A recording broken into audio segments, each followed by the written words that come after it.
अब जो मुज़ाकराती अमल है उसमें मेन जो मामलात हैं वो कौन से होंगे? एक तो जौहरी मसले उस पर बात होगी, जौहरी मामलात पर होगी, दूसरा लबनान जंग का मामला ज़ेर बहस आएगा।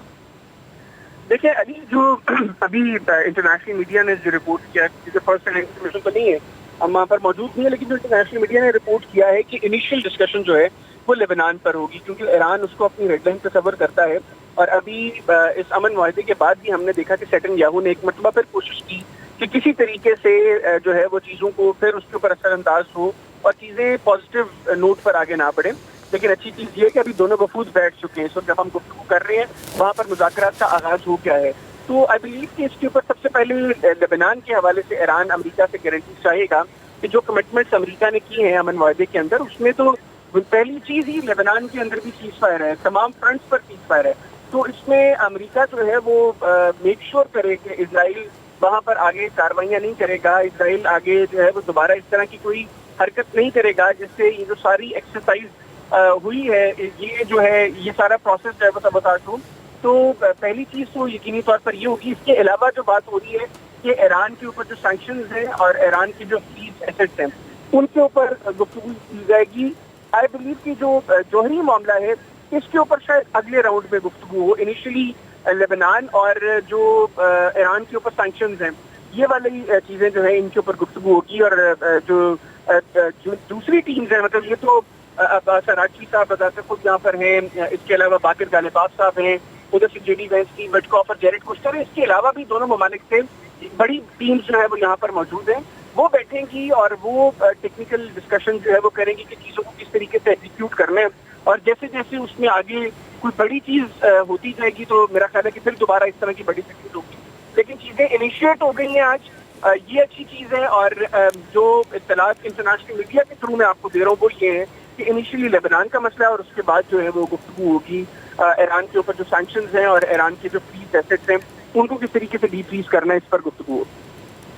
अच्छा हैदर, यहाँ पे दूसरा पॉइंट ये भी है कि इसराइल ये अहम रुकन रहा है इस तमाम तर सूरत हाल के हवाले से, लेकिन आज के मुज़ाकरात की अगर बात करें जंगबंदी से हटके, तो क्या फ्यूचर में अमेरिका इस हवाले से यकीन दहानी करवाता है कि इसराइल दोबारा ऐसी कोई कार्रवाई नहीं करेगा, जबकि कहा जा रहा है कि हम इजाज़त तो नहीं देंगे इसराइल को अमन अमल को मुतासिर करने की? देखिए अमेरिका को गारंटी देना पड़ेगी, अमेरिका को लगाम डालना पड़ेगी इसराइल को, क्योंकि अगर अमेरिका ये नहीं करेगा तो इसका नुकसान सबसे ज़्यादा अमेरिका को है। बिलखुसूस इस वक्त जो शख्स अमेरिका में बरसर इक़्तिदार है डोनाल्ड ट्रंप, उनकी जो पॉपुलैरिटी का ग्राफ है वो बतदरीज घटता जा रहा है। और उसमें एक बड़ी वजह ईरान और अमेरिका जंग के बाद के हालात हैं। और ईरान अमेरिका जंग के अंदर अमेरिका का शामिल होना, इसको वो जस्टिफाई नहीं कर सके, वो अपने लोगों को कन्विंस नहीं कर सके कि अमेरिका को इस जंग में होना चाहिए था या नहीं होना चाहिए था। तो मैं समझता हूँ कि इसमें ये रिस्पॉन्सिबिलिटी डोनाल्ड ट्रंप पर है, वो किस तरीके से स्नब करता है नेतन्याहू को और किस तरीके से उसको इस चीज़ पर लेकर आता है कि उससे दोबारा ऐसी कोई घटिया हरकत नहीं करनी। क्योंकि बहरहाल चीज़ें बहुत सी अमेरिका के हाथ में भी हैं।